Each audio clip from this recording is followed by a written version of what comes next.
Hello guys, welcome to IGNOU classes. तो बहुत एक ब्रेक हो गया था बड़ा, तो उसके बाद हम वापस आ चुके हैं क्योंकि एग्ज़ाम आने वाले हैं। तो अभी 22 तारीख को जैसे कि BE G142 का पेपर है, अंडरस्टैंडिंग ड्रामा का। तो चलिए हम उसको थोड़ा देख लेते हैं क्योंकि ये जो बुक है इसमें 4 ब्लॉक्स हैं। ठीक है। ब्लॉक 1 जो है वो ड्रामा है, ड्रामा का इंट्रोडक्शन है। इसमें ड्रामा होगा, थिएटर होगा, एस्पेक्ट्स ऑफ ड्रामा है, डिफरेंट टाइप्स के ड्रामा है। ठीक है। और ये जो ड्रामा है वो किस तरीके से मतलब ओरिजिन हुआ, फिर वो कंटिन्यू रहा, उसका किस तरीके से डेवलपमेंट हुआ, अभी तक होता आ रहा है। ये सारी चीज़ें हम इसमें देखेंगे। तो ब्लॉक 1 जो है वो ड्रामा का इंट्रोडक्शन है। जो सेकंड है वो एक ड्रामा है आर्थर मिलर का, ऑल माय सन्स। ठीक है। थर्ड जो ब्लॉक है वो मोहन राकेश, एक हिंदी राइटर हैं, उन्हीं का एक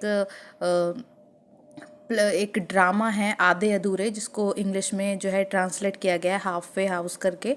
ठीक है। और फोर्थ जो ब्लॉक है वो नगुई व त्योंग, अ ट्रायल ऑफ देदान के माथी, ये भी एक ड्रामा ही है। ठीक है। ये अफ्रीकन ड्रामा है एक। तो चलिए हम शुरू करते हैं। जो फर्स्ट हमारा ये है यूनिट इसमें।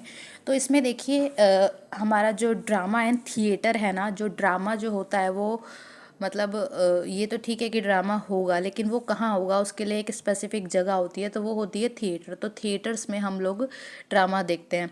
तो जैसे कि अभी टीवीज़ है और सोशल मीडिया है, तो ये सब पहले नहीं होता था। तो पहले क्या होता था, ग्रुप में ऑर्गेनाइजेशन के तौर पर इस तरीके से बड़े बड़े संगठनों में या फिर बड़े बड़े ऑर्गेनाइज किए जाते थे फंक्शंस। ठीक है। तो ये ड्रामा भी उसी तरीके का था। पहले जैसे आपने सुना होगा कि गांव वगैरह में मतलब एक साथ लोग एक साथ टीवी देखते थे। तो एक बड़ी जगह पे क्या होता था कि मतलब टीवी का जो है मतलब मूवी वगैरह लगाई जाती थी, जहाँ पे पूरा का पूरा गांव इकट्ठा होकर देखता था। तो जो ड्रामा है वो भी किस तरीके से शुरू हुआ और फिर धीरे धीरे वो आगे बढ़ता रहा। तो ये देखते हैं हम। सॉरी, तो थोड़ी तबीयत ठीक नहीं है इसलिए थोड़ा सा डिस्टर्बेंस हो रहा है। तो चलिए अब हम ड्रामा इसका पढ़ लेते हैं।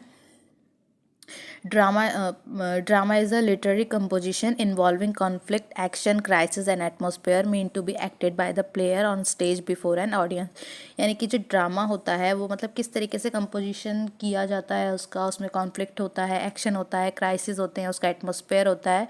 और वो ये सारी चीज़ें जो हैं, ये सारी चीज़ें पहले से देखनी होती हैं बिफोर द मतलब जो ड्रामा है वो ऑडियंस के सामने जो प्ले होता है उससे जस्ट पहले।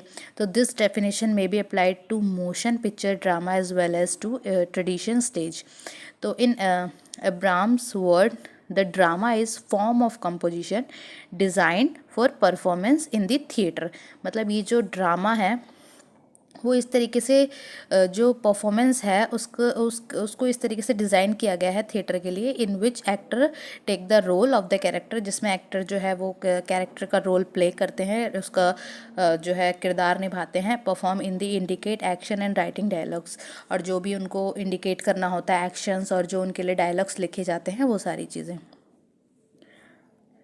Thus the essential ingredients of a drama are actor, dialogue, setting, plot and action। तो जो भी ingredients होते हैं, जैसे कि हम खाना बनाते हैं तो उसमें बहुत सारी चीज़ें यूज़ होती हैं तब जाके एक डिश बनती है ना।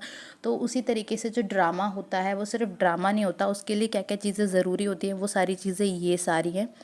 ठीक है। ड्रामा एक्टर होगा, उसमें डायलॉग्स होंगे, सेटिंग होगी मतलब प्लेस होगा जहाँ पे वो हो रहा है, प्लॉट होगा, एक्शन होगा, कैरेक्टर्स होंगे, ये सारी चीज़ें।